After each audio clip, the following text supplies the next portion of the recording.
Bermuda के एक छोटे से शहर क्लॉक टावर से एक छोटा सा चार्टर्ड हवाई जहाज टेक ऑफ करता है। ये हवाई जहाज जा रहा है लॉस सैंटोस के एक छोटे से शहर में और इस हवाई जहाज में बैठे हैं फ्री फायर वर्ल्ड के कुछ दिग्गज प्रो प्लेयर्स।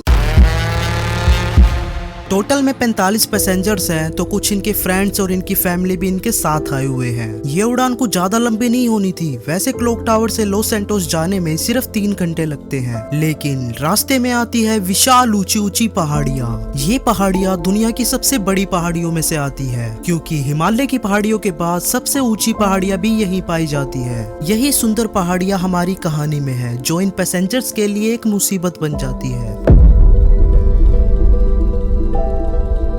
12 अक्टूबर के दिन पहाड़ियों में तूफान आता है, जिसकी वजह से प्लेन आगे नहीं जा पाता। प्लेन्स के पायलट डिसाइड करते हैं कि वो रास्ते में ही रुक जाएंगे और अगले दिन उड़ने की फिर से कोशिश करेंगे। उन पहाड़ियों के पास किसी गांव में प्लेन को लैंड करा दिया जाता है। अगला दिन 13 अक्टूबर ये प्लेन फिर से टेक ऑफ करता है दोपहर के 12:18 पर। पायलट्स ने देखा था कि मौसम काफी साफ हो चुका है, तो अगले 1 घंटे तक सफर काफी सुहाना रहता है। 3:21 पायलट प्लेन को डिसेंट कराने लगते हैं। ये प्लेन लॉस सैंटोस के काफी करीब पहुंच गया था, लेकिन ये अभी भी पहाड़ियों में था। नीचे उतरते समय एक भयानक सी टर्बुलेंस देखने को मिलती है। प्लेन बहुत तेजी से हिलने डुलने लगता है। उसी समय बहुत सारे बादल आ जाते हैं। चारों तरफ बादल ही बादल, कुछ दिखाई नहीं देता। अचानक से प्लेन में अलार्म्स एंड वार्निंग लाइट्स जलने लगती है। किसी को समझ नहीं आता कि हो क्या रहा है। इस प्लेन में बैठे फ्री फायर के कुछ प्रो प्लेयर्स बहुत ही ज्यादा निडर है। वो मजाक बनाते हैं इस टर्बुलेंस का। इन्हीं जोक्स के बीच एक पैसेंजर खिड़की के बाहर देखता है, तो उसे दिखता है कि बादल धीरे धीरे हटने लग रहे हैं। जैसे ही ये प्लेन बादल से बाहर निकलता है, तो पायलट्स रियलाइज करते हैं कि उनके सामने बहुत करीब एक बहुत बड़ी चट्टान है। इमीडिएटली वो पैनिक में आकर प्लेन को ऊपर की तरफ मोड़ने की कोशिश करते हैं। एयरक्राफ्ट का अलार्म बहुत तेजी से बज रहा है। पायलट्स मैक्सिमम पावर लगा देते हैं प्लेन को ऊपर ले जाने के लिए, उस पहाड़ी के ऊपर से बचकर निकलने के लिए। लेकिन अफसोस, अब तक बहुत लेट हो चुका था। हवाई जहाज का नीचे का हिस्सा टकरा जाता है ऊपर जाते वक्त। इस हिस्से के टूटने से कुछ पैसेंजर बाहर हवा में उड़ जाते हैं। ये प्लेन कुछ सेकंड तक ऊपर जाने लगता है, उसके बाद ये नीचे गिरने लगता है। एंड अब प्लेन का फर्स्ट पोर्शन नीचे जाता है और एक लास्ट टकराव होता है। प्लेन में सब कुछ तहस नहस हो गया। प्लेन का कॉकपिट पूरी तरह से क्रश हो जाता है एंड 2 पायलट इमीडिएटली मारे जाते हैं। ये हवाई जहाज अब किसी अनजान पहाड़ी में 3570 मीटर की हाइट पर टूटा हुआ पड़ा है। हैरानी की बात यह है, प्लेन में बैठे 45 लोगों में से कुछ लोग अभी भी जिंदा है। ये लोग इस क्रैश को सरवाइव कर गए हैं किसी तरीके से। पता चलता है ये प्लेन अपने प्लान रूट से 80 किलोमीटर भटक चुका था। और इन प्रो प्लेयर्स की कहानी तो अभी शुरू हुई है दोस्तों। ना तो वो लोग इमेजिन कर सकते थे और ना ही आप लोग इमेजिन कर सकते हो कि इन लोगों के साथ आगे क्या हुआ। ये है फ्री फायर की दिल दहला देने वाली कहानी। आइए जानते हैं दोस्तों आज की इस वीडियो में।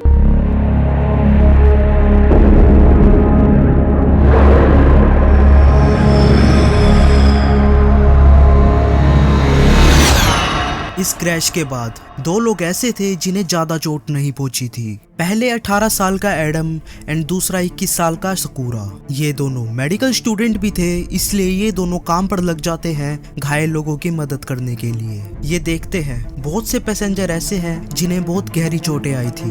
इतना इनसे हो सकता था, ये दोनों कोशिश करते हैं बचे हुए लोगों की मदद करने के लिए। वहीं दूसरी तरफ इस प्लेन के गायब होने के बाद फ्री फायर की टीम को मैसेज पहुंच जाता है। हवाई जहाज तैनात किए जाते हैं सर्वाइवर्स को खोजने के लिए। शाम से लेकर रात तक ये लोग क्रैश साइट को ढूंढने की कोशिश करते हैं, लेकिन अनफॉर्चुनेटली इनको कुछ नहीं मिलता। इतनी बड़ी और ऊंची पहाड़ियों में इनको ढूंढ पाना बहुत बड़ी बात थी। 13 अक्टूबर की रात बचे हुए पैसेंजर बहुत ही ज्यादा होपफुल थे कि एक रात बस वो निकाल ले, अगले दिन तो उनको कोई ना कोई ढूंढ ही लेगा। इन बचे हुए लोगों ने रात में ठंड से बचने के लिए प्लेन की सीट का इस्तेमाल करना शुरू कर दिया। अगले दिन 14 अक्टूबर सर्च ऑपरेशन फिर से स्टार्ट होता है। इन लोगों ने जो सर्च एरिया चॉइस किया था वो बिल्कुल सही था। इस एरिया के अंदर ही इस क्रैश साइट की लोकेशन मौजूद थी, लेकिन फिर भी ये लोग इस क्रैश साइट को ढूंढ नहीं पा रहे थे। सर्वाइवर्स ट्राई करते हैं सारी सूटकेस को जोड़कर एक बड़ा सा एक्स मार्क बना दिया जाए, ताकि सर्च एयरक्राफ्ट जो ऊपर घूम रहे हैं वो इनको ढूंढ ले। लेकिन जल्द ही ये लोग रियलाइज कर लेते हैं कि ये सब भी काम नहीं कर रहा है। उस दिन इनको एक नहीं, दो नहीं, 3 हवाई जहाज अपने ऊपर से उड़ते हुए दिखते हैं। ये लोग हाथ फैलाकर अपनी पूरी कोशिश करते हैं कि जैसे तैसे ये हवाई जहाज इनको नोटिस कर ले, लेकिन वो कर नहीं पाते। एक और दिन इसी कोशिश में निकल जाता है। अगला दिन बचे हुए लोग रियलाइज करते हैं कि उन्हें जिंदा रहने के लिए पानी की जरूरत है। इनमें से पर्पल क्रिमिनल पानी को खोज लेता है। अगला दिन 16 अक्टूबर डीजे लोग जाग उठता है अपने कोमा से। जैसे उसे होश आता है उसे पता चलता है कि उसकी माँ क्रैश में मारी जा चुकी है। 21 अक्टूबर क्रैश के 8 दिन बाद सर्च एंड रेस्क्यू टीम अपने हाथ खड़े कर देती है। बहुत कम चांस है इतने दिनों बाद वैसे भी कोई जिंदा बचा होगा। इसी बीच पैसेंजर को एक ट्रांसमीटर रेडियो मिलता है। ये लोग इस रेडियो को ऑन करने की कोशिश करते हैं और इनके इतने एफर्ट्स की वजह से फाइनली रेडियो ऑन हो ही जाता है। इस रेडियो से केवल 1 वे कम्युनिकेशन हो सकता था। इसका मतलब बाहर की चीजें ये सुन तो सकते थे लेकिन अपना मैसेज ये बाहर नहीं पहुंचा सकते थे। जब ये रेडियो ऑन करते हैं तो इनको पता चलता है कि सर्च ऑपरेशन अब बंद हो चुका है। इन लोगों का दिल पूरी तरीके से बैठ जाता है। कुछ लोग रोने लगते हैं इस खबर को सुनने के बाद। एडम एक लौता ऐसा था जो ज्यादा रिएक्ट नहीं किया इस खबर को सुनने के बाद, क्योंकि उसके दिमाग में कुछ और ही प्लान बन रहा था। इनके पास वैसे भी ज्यादा खाना था नहीं शुरू में, कुछ बर्गर और कुछ एप्पल्स ही इनके पास मौजूद थे। ऐसी सिचुएशन में जब भूखे मरने के सिवाय कोई ऑप्शन नहीं बचा था तो इन सर्वाइवर्स ने कुछ ऐसा किया जिसे सुनने के बाद आपके होश उड़ जाएंगे।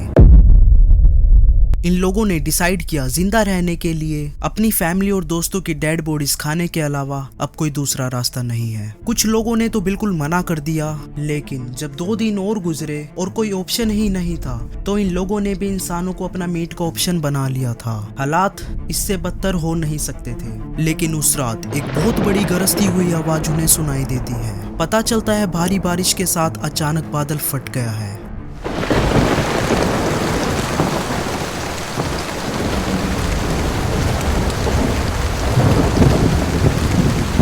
वो सिचुएशन इतनी भयानक थी कि उसमें रेड क्रिमिनल के सभी साथी मारे जाते हैं और अब बस कुछ लोग ही जिंदा बचे थे। इनमें एडम और सकूरा दोनों सबसे स्ट्रॉन्ग प्लेयर्स में से थे। अब ये दोनों कोशिश करने वाले हैं यहाँ से बाहर निकलकर रास्ता खोजने की। सबसे पहला काम था लोकेशन का अंदाजा लगाना। तो इन दोनों ने अंदाजा लगाया कि हम दोनों वेस्ट की साइड में कुछ दूर चलेंगे तो हम जरूर बरमूडा वापस पहुंच जाएंगे। लेकिन ये अंदाजा इनका बहुत गलत था। घंटों तक चलने के बाद इनको अपने ही हवाई जहाज का एक टुकड़ा मिलता है। ये वही हिस्सा था प्लेन का जो पहले ही टूट गया था। इस प्लेन के पास सूटकेसेस में इनको खाने पीने का भी कुछ सामान मिलता है। उस रात ये दोनों डिसाइड करते हैं कि ये लोग यहीं पर रेस्ट करेंगे। इन्हें अभी भी लगता था कि ये कुछ किलोमीटर दूर है और 2-3 दिन चलने के बाद ये मदद ढूंढ ही लेंगे। धीरे धीरे कदम से कदम मिलाकर ये दोनों आगे बढ़ते रहे।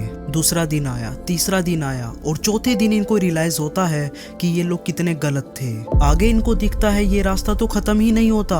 खाने की कमी की वजह से सकूरा डिसाइड करता है कि वो वापस क्रैश साइट पे चला जाएगा और अब एडम ही आगे बढ़ेगा। सकूरा सिर्फ 1 घंटे में क्रैश साइट पर पहुंच जाता है। इस पहाड़ी को चढ़ने में इनको 3 दिन लगे थे और ये सिर्फ 1 घंटे में वापस पहुंच जाता है। अकेला एडम आगे बढ़ता रहता है, पहाड़ी चढ़ता रहता है। 3 घंटे के बाद एडम पहाड़ी की पीक पर पहुंच जाता है और एडम को दिखता है कि दूर दूर तक सिर्फ पहाड़ी ही पहाड़ी है। एडम बहुत मुश्किल करता है ढूंढने की कि उसे कुछ तो और दिखाई दे।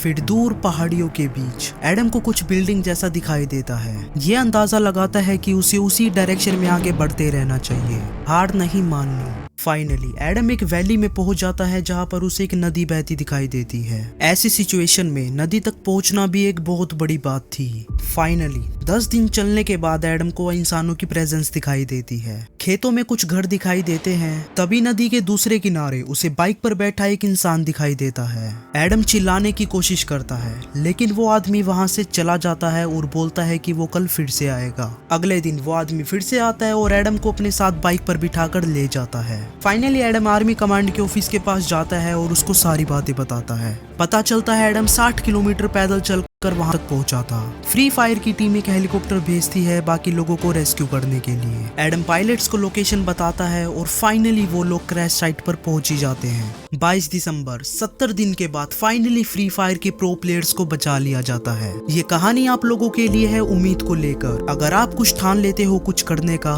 तो आप सब कुछ अचीव कर सकते हो। दोस्तों, आपको वीडियो पसंद आई हो तो वीडियो को लाइक एंड चैनल को सब्सक्राइब कर देना। और हाँ, मुझे कमेंट करके बताना वीडियो में आपका फेवरेट पार्ट कौन सा था।